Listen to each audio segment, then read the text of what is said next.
Hello students, let's see this question.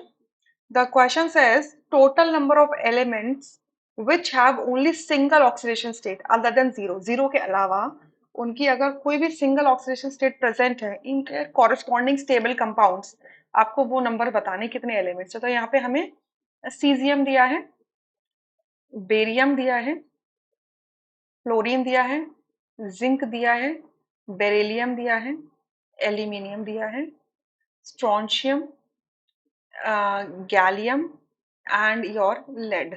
Clear. So अब हमें इनके क्या बताने हैं कि स्टेबल जो इनकी ऑक्सीडेशन स्टेट्स हैं वो आपको बतानी है। ठीक है। सो इसको बताने के दो तरीके हैं, या तो आपको बेसिक आइडिया हो कि भाई इनका ये कहाँ पर लाई कर रहे हैं और क्या हो सकता है इनका इलेक्ट्रॉनिक कॉन्फ़िगरेशन, उस अकॉर्डिंग भी कर सकते हो। तो देखो सबसे पहले फ्लोरीन का कर लेते हैं। फ्लोरीन की जो नियरेस्ट नोबल गैस है वो आपकी क्या है? हीलियम है। हीलियम के बाद क्या होता है? 2s2 एंड 2p5 होता है। सो ये एक इलेक्ट्रॉन गेन करके नियरेस्ट नोबल गैस नियन में चले जाता है, तो इसकी ऑक्सीडेशन स्टेट -1 आती है, सिर्फ एक। ठीक है। जिंक जिंक का अगर इलेक्ट्रॉनिक कॉन्फ़िगरेशन देखोगे तो क्या आएगा? Argon 3d10 4s2। So 3d orbital completely filled है, 4s से दो इलेक्ट्रॉन पॉसिबली निकल सकते हैं, तो ये +2 ऑक्सीडेशन स्टेट में देता है। बेरिलियम की ऑक्सीडेशन स्टेट क्या है? Helium 2s2। तो दो इलेक्ट्रॉन 2s से निकल जाते हैं और ये अपना +2 ऑक्सीडेशन स्टेट देता है। एल्यूमिनियम का क्या है हमारा? नियन 3s2 3p1। सो 3s से और 3p से, मतलब वैलेंस शेल से तीन इलेक्ट्रॉन निकल सकते हैं मैक्सिमम, तो ये अपना +3 ऑक्सीडेशन स्टेट शो करता है सिर्फ। ठीक है। उसके बाद में आपका सीजियम। ठीक है। सीजियम आपका क्या है? ग्रुप 1 का एलिमेंट है और पीरियड नंबर 6 में आता है। तो पीरियड नंबर 6 में आता है तो इसकी नोबल नोबल गैस पड़ेगी जेनन, जो कि पीरियड नंबर 4 में आती है। ठीक है। तो ये होता है आपका पीरियड नंबर 4 में आते हैं ना, तो period number sorry period number 5 में आती है जेनन। पीरियड नंबर 6 में हमारा सीजियम आता है। तो ये हो जाएगा 6s1।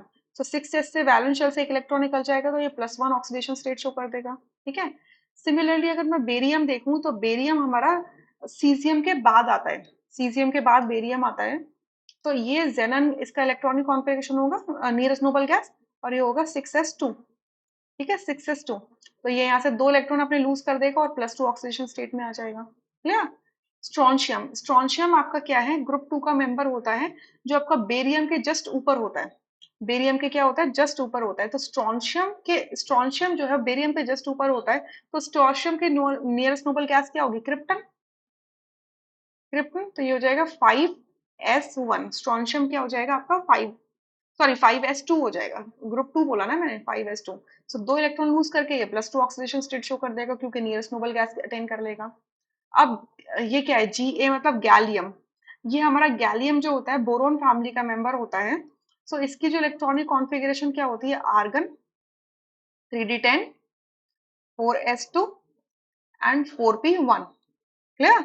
अब देखो 3D तक तो electron completely 3D orbital completely filled और इनर शेल भी है।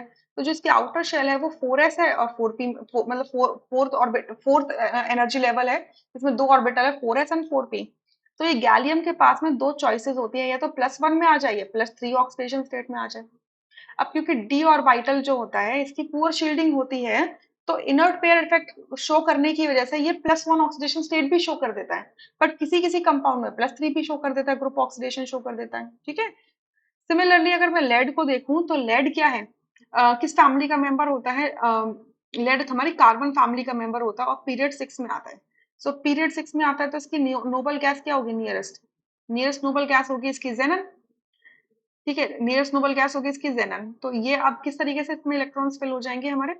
देखो ये किस पीरियड में आ रहा है? 6th पीरियड में आ रहा है। क्लियर। तो 6th पीरियड में आएगा तो पहले आपके 6s के अंदर दो इलेक्ट्रॉन जाएंगे, फिर 5d के 10 इलेक्ट्रॉन फिल हो जाएंगे। मतलब 5d में पहले नहीं होंगे, मैं ऐसे बता देती हूँ कि 4f के अंदर 14 इलेक्ट्रॉन फिल होंगे, फिर 5d के अंदर 10 इलेक्ट्रॉन फिल हो जाएंगे। ठीक है। उसके बाद में आपका क्या होगा? 6p के अंदर क्या होंगे? दो इलेक्ट्रॉन जाएंगे। क्लियर। सो अब ये देखिए, ये 4f और 5d इनर शेल के ऑर्बिटल है, यहाँ तो इलेक्ट्रॉन निकल नहीं सकते। ठीक है, निकल नहीं सकते। तो और 6s और 6p के आउटर शेल के आउटर जो आउटर मोस्ट शेल के इलेक्ट्रॉन्स हैं, ऑर्बिटल्स हैं, तो या तो ये +2 ऑक्सीडेशन स्टेट दे सकता है या +4 ऑक्सीडेशन स्टेट दे सकता है। ठीक है। तो यहाँ पर आप क्या देख रहे हो, गैलियम और लेड हैं दो ऐसे ही एलिमेंट है जो वेरिएबल ऑक्सीडेशन स्टेट दे रहे हैं, बाकी सब क्या दे रहे हैं, एक सिंगल ऑक्सीडेशन स्टेट दे रहे हैं। देखिए single oxidation state, right, single oxidation state दिया है। सो ऐसे कितने एलिमेंट्स हैं जो सिंगल ऑक्सीडेशन स्टेट दे रहे हैं, 1 2 3 4 5 6 एंड 7। सो हमसे काउंट पूछा था तो it is going to be 7। आप 0 7 लिख दो, स्पेलिंग में 7 लिख दो। I hope you understood this question. अच्छा अच्छा, एक बात और याद रखना, एटॉमिक नंबर्स का आइडिया होना चाहिए थोड़ा बहुत, इसी के बाद ही आप लिख सकते हो। ठीक है, एटॉमिक नंबर्स का आइडिया थोड़ा थोड़ा होना चाहिए। तो मैं अगर एक बार बोल दूं तो सीजियम का एटॉमिक नंबर 55 हो जाएगा, बेरियम का एटॉमिक नंबर 56 है, फ्लोरीन का 9 होता है, जिंक का 30 होता है, बेरिलियम का 4 होता है, एल्यूमिनियम का 13 होता है, स्ट्रोंशियम का कितना होता है, 38 होता है, गैलियम का 31 होता है, और लेड का 82 होता है। क्लियर। एटॉमिक नंबर्स क्या होता है, total number of protons present in the nucleus of the atom. I hope you understood this question really very well. Thank you.